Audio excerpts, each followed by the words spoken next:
I'm now going to just, have we got anything coming from the chat box? Yeah.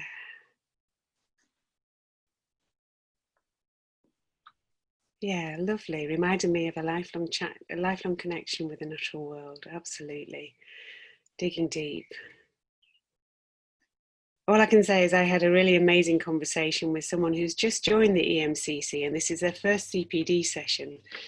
Little did they know what they were in for.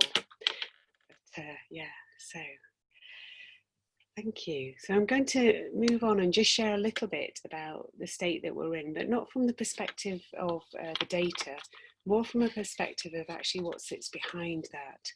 I'm going to use Peter's eco-cycle, 5-phase eco-cycle model as a way of just reconnecting you with that, but it's quite useful just to, as a guide for understanding this. And the reason for sharing this is to help clarify some of the unraveling that we need to do to really get to see what sits behind the science, the data of climate change as we see it on the news, and the ecological breakdown, what sits behind that.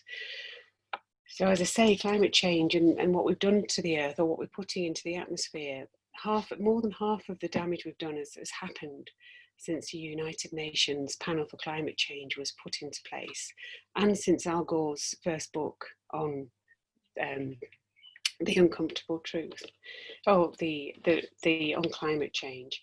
So the science is one thing, but the job of shifting us is actually one of a psychological journey. And we as coaches and psychologists and facilitators and leaders, we're all well placed to facilitate that shift in people. But my own journey, I'm not going to talk too much about all the wonderful things that we do as good citizens, but actually what sort of pushed me into digging deeper. And it happened in, I guess, 2013. I published a book on organisations and how to release organisational values to sort of achieve organisational purpose. And I published this with a colleague, Alan Williams. And it was a great book, and I loved writing it, and I've used the methodology in there quite often since. But one of the things that it just made me think of is we're sort of creating systems that can unleash this sort of power of people and really line people up to deliver purpose. But what if the purpose of those organisations is disconnected from the context that we're actually living in, that the organisation's in? And I started to get a bit uncomfortable about that. Lots of people have become very uncomfortable before that, but my sort of starting of really deepening this journey was 2013. And so I was being supervised by Peter Hawkins, so he gave me a little nudge, and he gave me Naomi Klein's book, This Changes Everything, to read. And it sort of confirmed what had been an uncomfortable thought, which is actually this stuff is known, the science is known, but nobody's got this, nobody's paying attention to this in terms of creating the change that we need to see in the world. So I thought, okay, it's down to me. It's down to us. And that wasn't particularly easy, because we have a circle of concern as big as the globe, and a circle of control, or a circle of influence that's really tiny. But I started to read a little bit more. As I became more informed about what was under the science, I started to read more again. I did the Awakening the Dreamer program with the Pachamama Alliance and their Game Changer Intensive program. I then facilitated that for a couple of years and connected with some fantastic resources and reading and work that enabled me to keep going around this eco-informed, eco-aware cycle. It wasn't easy, and if you're ever going to do this, I would say do it with a community of people who are doing it alongside you, because it's actually quite difficult to do, very difficult to do on your own. It's all the grief work that Linda and Charlie and Peter have talked about in their talks before this. But I noticed several things, but lots of the systems that we're part of are broken. So the economic system that we live in, the purpose of the economy is to get our needs met. And actually it's broken. As Kate Raworth talks about in her book, Donut Economics, the purpose of the economy is chasing a false goal of GDP. And if you really dig deep, then gross domestic product is simply the speed at which we monetize social and natural ecology. So we turn our social relationships into money, we turn our natural ecology into money, and we call that GDP. So our economy is completely at war with our ecology. As Satish Kumar says in his book, No Destination, ecology and economy have to come together. And if they don't, that split is disastrous. And that's what we're seeing. The other thing is that money has lost its purpose. Money is something that facilitates exchange.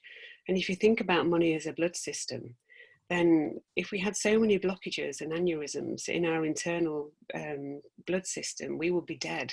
And there are so many blockages and aneurysms in the financial system that people are not getting the resources they need. It's not facilitating the exchange that everybody on the planet needs. So the economic system, the financial system have both become corrupted because they're not delivering their core purpose. So that really enables us all then, we're all stuck in this game of having our needs met through a system that is not taking any notice of actually what the social and ecological needs are of the planet that we sit on. And we as humans have become incredibly split and disconnected from the things that resource us in life. And as a result, we're reducing the ability of our planet to evolve and to create life. And there is only one way that this trajectory is going to go. So if we continue with this war between the economy on the left-hand side, that's an aerial view of Paris, and the ecology on the right-hand side, that's an aerial view of a river delta in northern India, then there is only one answer, and that is further extinction. But while it's a current issue, in terms of our thinking, this thinking was set up hundreds of years ago. This quote from Gregory Bateson captures that. So the major problems of the world are the result of the difference between how nature works and how people think. And as soon as we started to believe that we were dominant over Earth and that Earth was here to serve us and resource us, that's when this split started to arrive. What happened when that happened is that we as a human species have been mistakenly leading from first place. So this is a sort of the Earth's history on a 24-hour clock face. And we arrived at 11:58 and 43 seconds. The Earth was here and alive a long time before we arrived. And in the words of Kathleen Allen, the Earth has basically been doing 3.8 billion years of research on how to create life before we arrived. And we think we can do it better. We've kind of gone, hold on a minute. We know what this is about. We can tell you how to do it. And so we are the last to arrive. And if any of you have done any work in systemic constellations, then you know that leading from the first place is a really bad place to lead from. When you come into a new system, you need to lead from last place and really listen to what's happened before. But we've chosen not to listen, and we're still not listening. And so we're going to just create the disasters that happens in organizations when leaders come in and lead from first place. We need to re-understand our position. So we are really stuck in a deep game where the answer is that we all kill ourselves through the way that we're running our way of life on Earth. And leading from first place is keeping us there. And there are some broader system dynamics as well that are holding us there, which are really important to pay attention to, because these are dynamics that appear in every system. They appear in families, they appear in organizations, and they appear in relation to how we're dealing with the climate crisis, or not addressing it, not paying attention to it. Hidden dynamics in systems, the first hidden dynamic you learn about in systemic constellations is this rule of belonging. Belonging as a human being to a social system is critical. It means life.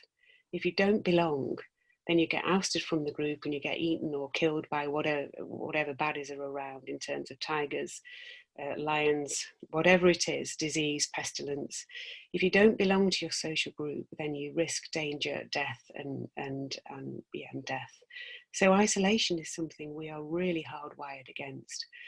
And until Extinction Rebellion came along and really opened the window for a different kind of dialogue around the crises that we're facing, it was really hard to bring up the climate conversation safely in a way that you felt you could really hold your ground.